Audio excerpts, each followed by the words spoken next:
Sam, how do you sum up that display out there today? Disappointed with sort of the goals that we conceded, that is for certain. Disappointed with the way we defended at times. You know, you can't do that, especially not against a team that play the way they play. So for our lads, learning and understanding the game, to obviously give them a chance at some point to sort of be in and around the first team environment, especially. I'm not trying to be disrespectful at all, but in League Two, there's certainly teams within that league that are really direct at times, like we've had to deal with today. We didn't win enough first balls, didn't win enough second balls, didn't stop enough crosses, and you do that in any game of football, and you're going to be under pressure. They scored after 5 minutes. Did that have a big impact on the game, do you think? Well, we gave the ball away needlessly on the edge of our box. We tried to turn when all we had to do was set it back to one of the other players. So that was really poor. But there was loads of things that we were disappointed with today. Yeah, they're young and they're learning, and I get all that side of it, but they've got to be better than that. Tuesday we faced Hartlepool. That was quite a tough battle and display. What do you think changed between that game and today?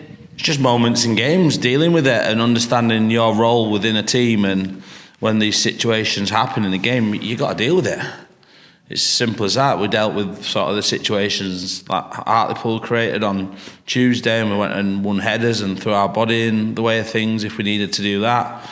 We didn't win enough tackles today, in midfield especially. We'll dangle a leg rather than actually going and tackling properly.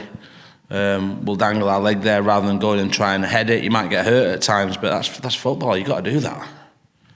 2-0 down at the break. What did you say to the lads in the changing room? Well, we'd created some good situations and played some decent stuff at times in both halves. They're probably the critical side, and it's been quite common for weeks and weeks where, for the amount of situations that are really good ones that we do create, we don't score enough goals. But today it's sort of more the other side, and if we're not going to score, we don't lose. Do you know what I mean? Clean sheets.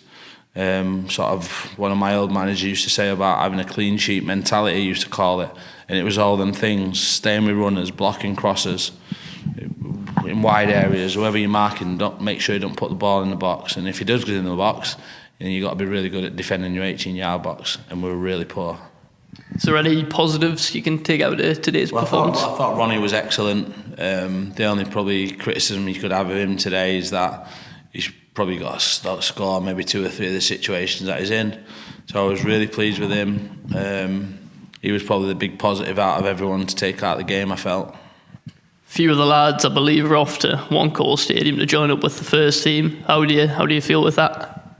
Well, that's what we're here to do. You know, we're trying to get them ready to affect the Gaffers squad, and hopefully at some stage affect sort of the team in some way or another.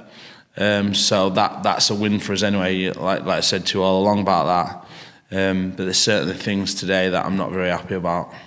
Moving away from today's game and just looking on a bigger scale across the season, how do you assess the team's development? Yeah, it's really positive.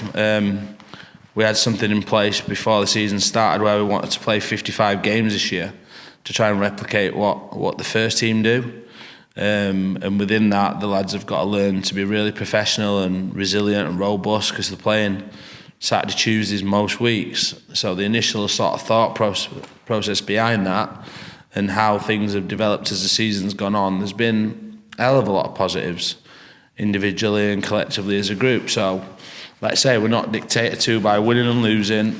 We've had a plan in place right from the beginning of pre-season, and sort of the end product of that is that we've managed to get a few lads in and around the first team a little bit and get a little taste of it. We've had quite a few players that have trained with the first team a little bit, and that's what we're trying to do. That's what we're here to do. Thanks for your time. Thanks, Matt.